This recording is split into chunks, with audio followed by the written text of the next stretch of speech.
Thank you so much for joining us and welcome back to the program. You are tuned in to KBC Channel 1. This is the only way to kickstart your day. Good morning, Kenya. My name is Samuel Njoroge. You are right in time for the first item of the day, and we've got to look at after KCSE, what next? For those that scored, for those that did not score, for those that feel they have they're not too sure of what life has in store for them. I have a panel of four, two ladies and two gentlemen with me in studio to help us delve into this subject. Remember, you can engage us on 20511. That's our SMS line. Begin with the initials GMK. Hit me up on Twitter at Sami1 Njoroge. You can also find me on Facebook. Samuel Njoroge is my user name. With pleasure, allow me to introduce my panel this morning. I will start with my immediate right. Sorry, I'm used to sitting there. My immediate right, I've got Irene Waithaka, who is a teacher in parenting. Welcome to the program. And also a PhD student at the Management University of Africa. Karibu sana. Thank you. And next to Irene, we've got Emydius Wanyama. Emydius Wanyama was here earlier in the year. I believe that was January 6th, 2016. Yes, thank you. Yes, that was January 6th. We're discussing state of education. He is back. Of course, he has consulted widely in the area of human capital development as well as education for governments and organizations around the world. He is a former school principal, lecturer, and is a career mentor. Welcome to the program, Emmy. Straight ahead, I've got a lady. Her name is Joy. Yes, let me get her profile right. Thank you very much. Yes, her name is Joy. Now, Joy Mwangi, formerly at Loreto Convent, Valley Road, admitted to the African Leadership Academy, Johannesburg, South Africa. Welcome to the program. Thank you for having me. And last but not least, we've got Francis Wahome, formerly of the Lenana School, applying to the African Leadership University in Mauritius. Welcome to the program. Thank you, sir. How are you this morning? Fine, thank you. You're well? Yeah, very well. Just a quick one from each and every one of you. On anything, everything, say hello to the people. Good morning, viewers. I'm just happy to be back, and I hope we have a great morning together. Absolutely. Irene, over to you. Good morning, Kenya. We are great to be here. We are happy. Yeah. And we want to discuss a lot about this topic. Absolutely. Joy, over to you. Good morning. This is such an honor to be here to talk to you, to discuss about our results and everything. I hope you enjoy. Francis? It's a pleasure, a really huge pleasure to be here. It's massive. Love KBC. All the viewers, you tuned into the right station. Thank you so much. We are tuned into the right station. I would like to start with you, Emmy, just a follow-up from the conversation we had on in January this year. After the release of the exam results, that was Thursday last week, what were the issues that you took up immediately? Thank you, Sam. I think the primary thing that is becoming of concern now is the credibility of examinations. Because as a rite of passage, you need to be able to say they were credible. You need to say they are worth the certificate. They are worth the certificate they are written on. But increasingly, we are seeing this becoming a problem. And one of the key things when President Buhari took over in Nigeria, he said the first thing that he's going to do is to fight graft. Right. Then followed the results of the West African Examinations Council, and he said the next thing after fighting graft is exam malpractices. And Sam, one thing I want to posit this morning is this. In Nigeria, they call them miracle centers, exam miracle centers. And he said, you know what? I'm going to deal with exam miracle centers. It is increasingly looking like when you're in particular institutions, you're banished to failure for life. Yeah.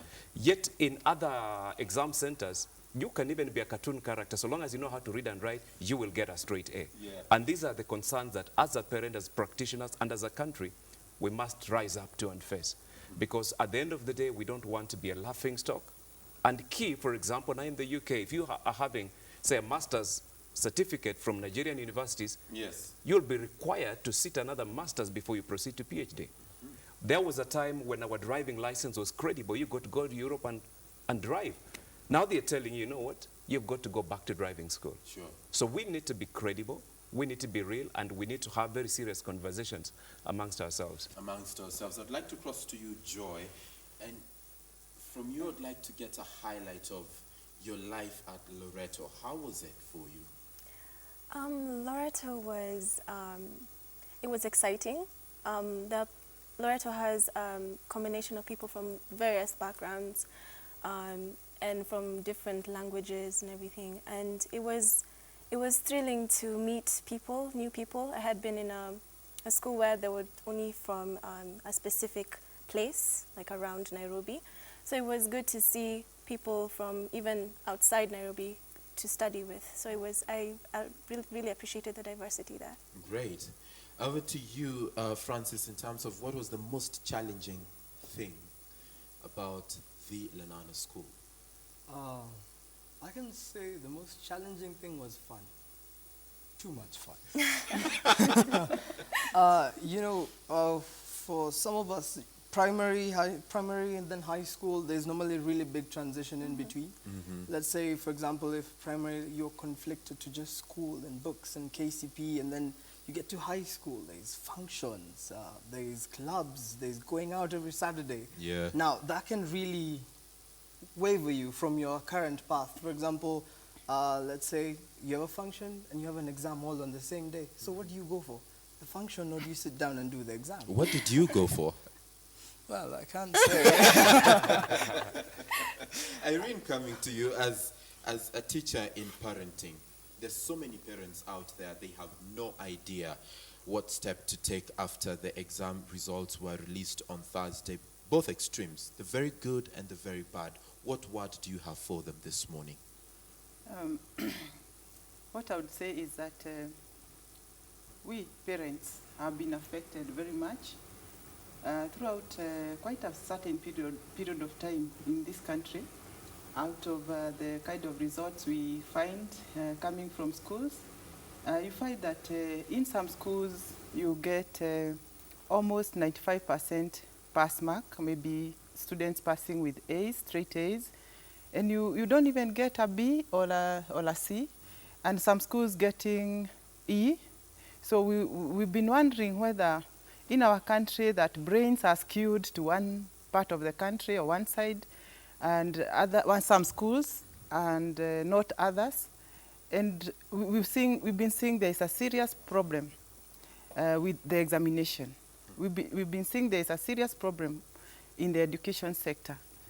Because when you see that every parent is working very hard to make sure that you take your children to school, the education system, everything that they are going through is a similar curriculum, and we expect them to be taught, and you find this kind of very skewed results, you see there is quite a problem. Because naturally we talk about the normal curve, and when you look at the performance in some schools, it's skewed so much. So as a parent, I feel that there is a problem in our education sector, and we need to look at this kind of performance. And you hear that that students are taught the exam in some schools, and they spend even a period of 6 months being taught the exam, and you wonder, what is this? Isn't it a waste of time? Isn't it a waste of resources? Why is this exam so important that we have our children being taught the exam only just to enter a university? Why can't we have a system where a child is able to go through a system and is able to go through learning, and they come out who they are, so that they are placed in the right places? Because you find that all those students with A's will not necessarily be able to perform wherever else they go. Because when they go to university, you find that they are not also able to measure up, because the A may not have been genuinely earned, and the program they are put into may not be the program that they deserved, right, or they were trained for, or they are able to grasp. So you find that now the brain gets wasted. They're in the wrong career, they're in the wrong place. And even in the university, they end up now trying to cheat around to pass the university exams. And the whole thing is in a mess. It becomes a very big mess. Yeah. Emmy, you've consulted quite widely on this particular issue. When it comes to our context right here in Kenya, is the problem with the process or the problem starts with the exam? I think the whole problem here is that you're coming from the curriculum, and curriculum covers both the content and the delivery. Yes. And we might have to look at how do we deliver this particular curriculum. And one way is to look at, how about looking at even continuous assessment? If you look at a kid who has been a high performer from Form 1 to Form 4, currently if he misses, say, chemistry paper 2, all the 4 years before are negated. It's like he never actually came to school. We need to address that. Now, we also as a community or a society need to point out that exam is not the only way to life. There are many ways. It's just one step in life. And what is even more interesting in this particular exam that we've seen, we need to counsel both the parent and the kid. Because the truth is that some of the kids who scored high grades don't have the right grade combination to the courses they chose. Number two is that the courses they chose are also limited in terms of number. So because of missing the first choice, they'll end up in something that's not good enough. Now, if we, for example, said 40% is continuous assessment, then reduce the other one to, say, 60%, we'll stop seeing this hunger for just getting a grade for getting the grade. Now, if you look at, for example, in boarding schools in this country began in the 1920s as a way of producing a holistic child who was well-molded, and mostly because they were begun by missionaries, they wanted to see a well-molded, well-rounded Christian, high integrity, high honesty, very diligent in all this. And that's why we saw schools like Holy Ghost Fathers come up, set up schools like Mangu, the Sisters of Loreto setting up the Loreto schools. We saw Church of God bring up schools like Bunyore. But also, we also want to say that the good that we saw out of this exam is seeing schools like Sheikh Khalifa in Mombasa changing the narrative that, look, we thought that Mombasa schools don't do well. We thought that still Muslim areas don't have well-performing schools.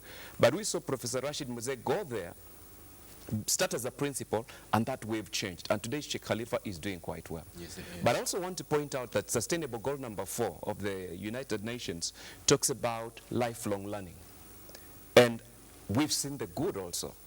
Reverend Bitok from Eldoret, I happen to attend that church when I'm there, but it never occurred to me that he's in school scoring a straight A. And that means that you can have, like, he was in the street, he was a street boy. But he brought up another factor, the issue of mentorship, just like we have mentorship today. And that has actually helped in the sense that that we are seeing people that are not in the formal system going to school, concentrating and coming through. So that's one good thing. That's one good thing. Joy, I'd like to come to you in terms of, yes, you've gone through the system.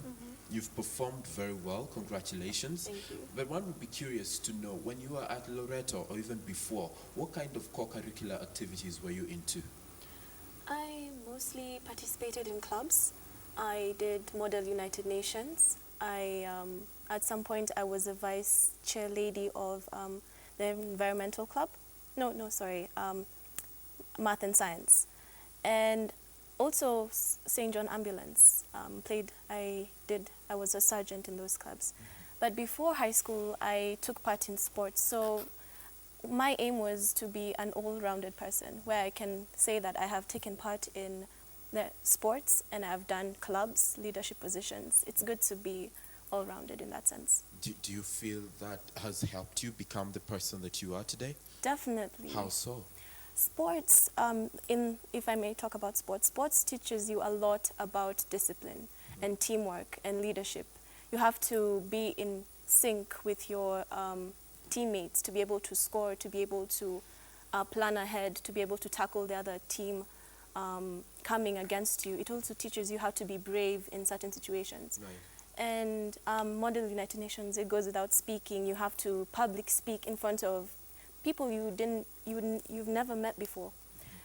St. John, you learn basic first aid, which I think is a requirement for every single person, no matter where you are in life. So all these things are, if I may say, what academics may not be able to put into your life. Right. They help bring out a different side of you that books doesn't necessarily bring out. I love that point. It helps you bring out a certain part of you that books may not necessarily bring out. Francis, you're done with the Lenana School. What does Francis want to do? Honestly, I have a wide range of options. You know, unfortunately, people think that, let's say you didn't get that A you wanted, so that means you're done. Your life is done. In some cases, in extreme cases, your own parents tell you, now what do we do with you? So, personally, I would like to go to the African Leadership University in Mauritius. That's just the first step. In real sense, I was aiming for the University of Pennsylvania in the US. I've also want to do financial economics as a course, together with a chartered financial analyst.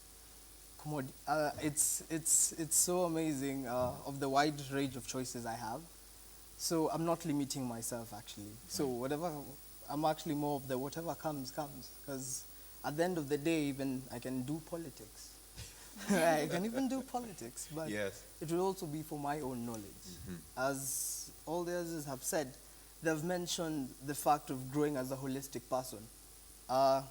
Just because I want to be in the line of business and finance does not mean I cannot grow on other ventures. Yes. I mentioned politics, for example. Entertainment, personally, I also do some acting. I'm a singer, I play guitar. It's something I like doing because, as in, at the end of the day, people will look at you and say, that's a businessman. And that's the end of you. That's how they'll define you, Yeah. businessman. But you can be different. People can look at you and say, that's a businessman. He's also an actor and a politician. At the end of the day, by the time you are leaving this earth, you'd have left quite a mark on people's lives. Yeah. And education has not limited you to do one part. You can do anything you want. You can do anything you want, but does the 844 system allow you to do anything you want? Is the importance on core curricula as emphasized as the curricula? To the both of you, any one of you can answer this. I'll speak because I was in a private school. Yes. What I realized was academics was really highly regarded, which is good because it's very important. But co-curricular activities were not equally regarded as much. I'd remember people considering those ones who are better at co-curricular activities than academics would consider themselves a little not as bright as those ones in academics, who are doing well in academics. So I guess in my private school and in 844 generally, there's this stress on academics. It kind of closes your mind because co-curricular activities are not exactly invested in as much. They're not very invested in. Yes, that's what I'd say. It becomes just that thing we do to Yeah, make pastime. the process complete. Irene, there's something Wahome said, that in extreme situations, parents do ask their students, now, what do we do with you? And I believe that question could have done rounds over the weekend. Now that you have this grade, what do we do with you? What can be a good remedy to that kind of a situation? Yeah, you find that in our system, we are driven to results. We are driven to the score, the high score. The score is A, and if your child gets much less than that, and that's what takes my baby to the university, then you find that the parent gets a mind block, and they do not know what to do. So the remedy is to start by cleaning our system, because we cannot have all our children go abroad. We cannot have all our children go to universities outside Kenya. We need to clean our system so that our children can go to school in Kenya, can go to primary school, high school, and the university in Kenya. Because if we did do our system right, we need not go and fetch any education outside Kenya, because we have everything that it takes as a country to make the system work. And we have people sitting in positions in this country who are capable. And that's why they are placed there, so that they work with the system there is. But most probably they are really not doing their job. Because this country, when you look at the greatest number of young people, they will not get a position in ALA, ALU, those universities in the US, those universities in the UK. And we would want them also to come out as all well-rounded young people who are going to take after us and take care of this nation. And they might not have a chance to go outside Kenya when they are young. They may go when they are older. And if they are young like this, they need to know how to build this country, right from when they are young. So we need people who are serious about building this nation, and people who are serious about looking into the education system afresh and seeing what to put in it. The 844 system has its own benefits. The students come out very competitive, very hardworking. They also come out focused, but they miss so much. They miss so much in terms of the other things they could have become in life.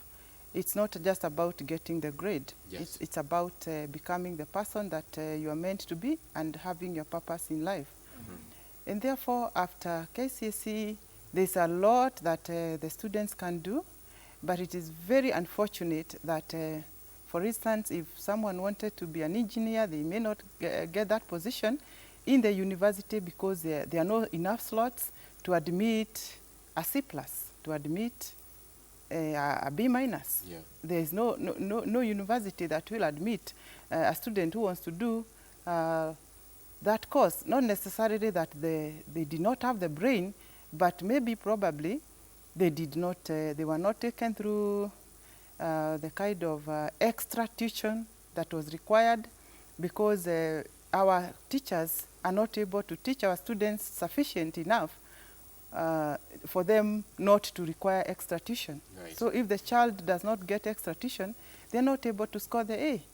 If the child does not get the exam taught over a period of maybe 5 months, or maybe the student doesn't get the exam over the night before the exam, then they cannot score the A.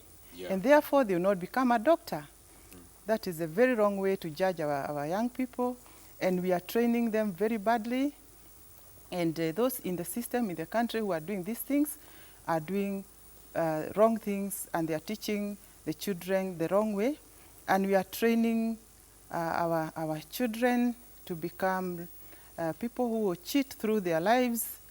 They start at primary level, high school, university, then they bribe to get jobs. Then at the workplace, they don't produce, they don't work, and we don't know what crop of people we are raising. Exactly. So I think it's not just about the score. It's not just about getting that A. It's about ruining and rotting as a country. As a country. Yes. I'd like, Emmy, for you to come in on this one, and I draw your attention to a tweet yesterday at You Report Kenya, which was also taken by The Standard.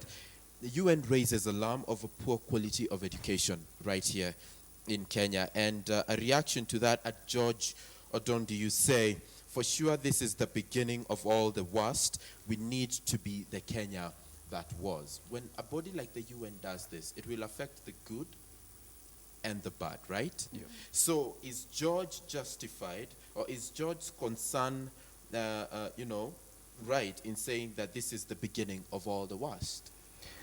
I would like to say that the UN has got its position. I know the UN reports have been there before, like for teacher absenteeism. Yes. But we have one of the strongest education systems. And as a person who works in the region, and I have to interview a lot of the regional candidates, I can always say that I'm always very impressed by the quality of students that we get out of here, both public and private universities. I'm always very proud to interview students for, say, international marketing from USIU, for example, human resources from Catholic University. We have a good product. What we need to do is to be able to protect that integrity and make it even better. Now, when it comes to exam delivery, we talked about the process. And in this country, we find that we've got first world schools and we've got third world schools also. But we also have what I call third world schools in first world places of this country. You have a school in Korogocho, right at the heart of the city, not having the basic facilities that a school right across the road actually is enjoying. Now, my point here is that when you look at some of our children, let's say northeastern Kenya, I noted with a lot of interest that even the leader of the majority could not risk having his son studying Garpatula High School, which is a national school, and had to bring him to the safety of Mango, for example. Now, the point is this, that many of our children, especially northeastern Kenya, faced a lot of insecurity. They didn't have enough contact hours with their teachers, lacked basic infrastructure, their parents practiced nomadism, so they don't have that opportunity like the rest of the children. Secondly, apart from insecurity, they had no teachers. Third, the teacher strike took an inordinately part of the year. I mean, they lost quite a big chunk of their time. So in terms of the delivery, it's quite true that at the moment you find that the numbers have exploded. And if you look at our universities now, only 1% of the students at university are at PhD level. Yet we require the same PhD students to be able to supervise these other students. So we have a challenge there. But the ministry is not, for example, allocating resources. We used to have lots of scholarships for masters and PhD level. We don't have that anymore. And that, unfortunately, is what we are seeing all the way down. Now, with also this push for education, you have so many kids wanting to go to school, so many in college. He talked about an array of choices that he has. But are the opportunities there? I would say no, they are limited. And so we require a lot of investment, both in terms of infrastructure and both in terms of teachers. And a good example, for example, when the Commission for Higher Education came down hard on colleges, we've seen now universities now advertising, for example, in India, for professors to come in and boost this push. So we are doing something, probably rather slowly, but I'm glad that's being done. Something is being done. But can I also point out like this? Private universities have a lot of capacity. Given the support, most of the major universities in the US are not public universities. They have been supported. We can support a university like Baraton has a lot of space. It started with the buyers in the medical sciences. If given the support, we can see a lot in terms of admitting more students and helping them train more people like Rwanda has done. Absolutely. Yeah. Let's get to the caption on the screens for our viewers. And I'll start with you, Francis, and I move to Joy. After KCSE, what next? Honestly, I advise, personally, I had to sit down first. You absorb the results that you've taken, and you plan yourself from then on. You decide what you want, but first you have to do research. What is there? As Mr. Amy has said, opportunities, look for them. There is no possible way I'm expected to sit down at home and wait for my parents to do everything for me. Why can't I just get up, go research? For example, like ALU, the University of Pennsylvania was my own research, and come and tell them this is what I want to do, and this is all I require from you. So I think it's more of getting yourself intact. Start knowing what you want now that that part is gone. The tension was there for that 1 week before the results. Now it's done. So now the question is, after the tension, what do you do next? Right. What do you do next? Over to you, Joy. What next for you after KCSE? Well, there are very many things I can think of, to be honest. Yeah. But I'd like to stress that KCSE is not life and death. So even after you get your marks, like my friend said, you need to open up your mind. Don't just think about the exam is the limiting factor to what you have. Don't just concentrate on the universities. Even in our own country, you can look abroad and see the scholarship opportunities. I've been told that Canada has a lot of scholarship opportunities for Kenyan students. So what I plan to do after KCSE is open my mind and not let opportunities pass me. As you introduced me, I will be attending the African Leadership Academy in South Africa. I will be going on September 3rd.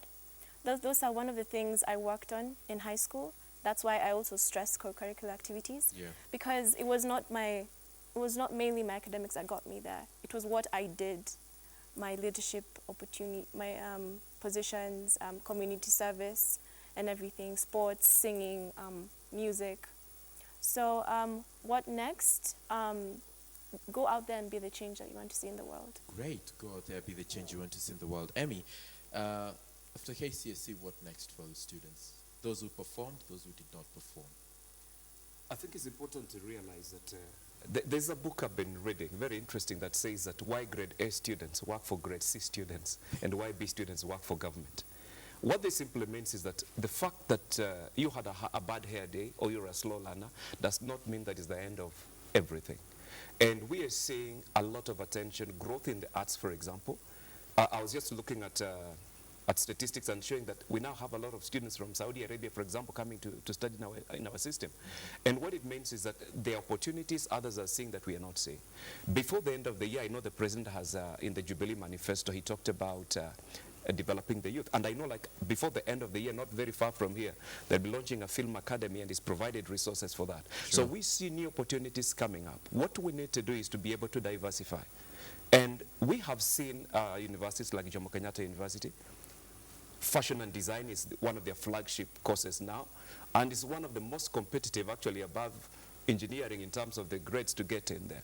Absolutely. Now, we need to also realize that as parents, the thinking that we used to have about go to school so that you get employed, go to school so that you become a doctor, the storyline for our children is very different.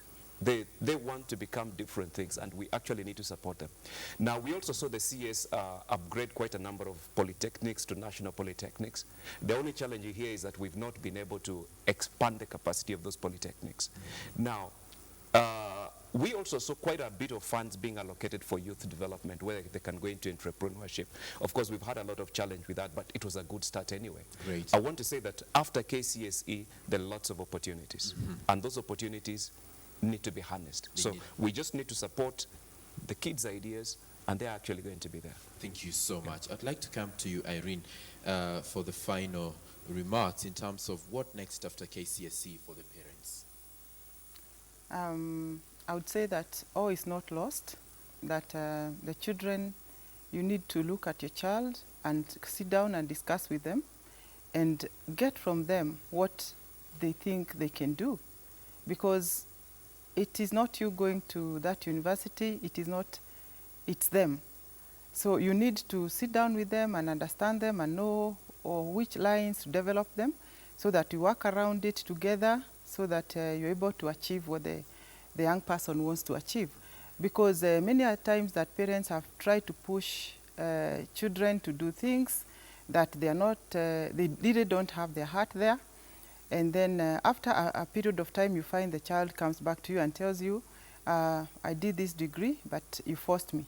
So let me go and do something else. So the best thing is to let them be and to let them do whatever they want to do in life. And you just guide them in making their choices.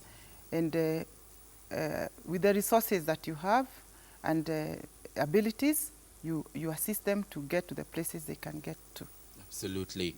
Your reactions very quickly as someone saying this was an excellent discussion, but I'm told we've got to cross over straight to Malindi for an update on how the by-elections are going so far. But before we do that, I'd like to thank the panel that has been helping us, have this conversation this morning. Francis Wahome, thank you so much.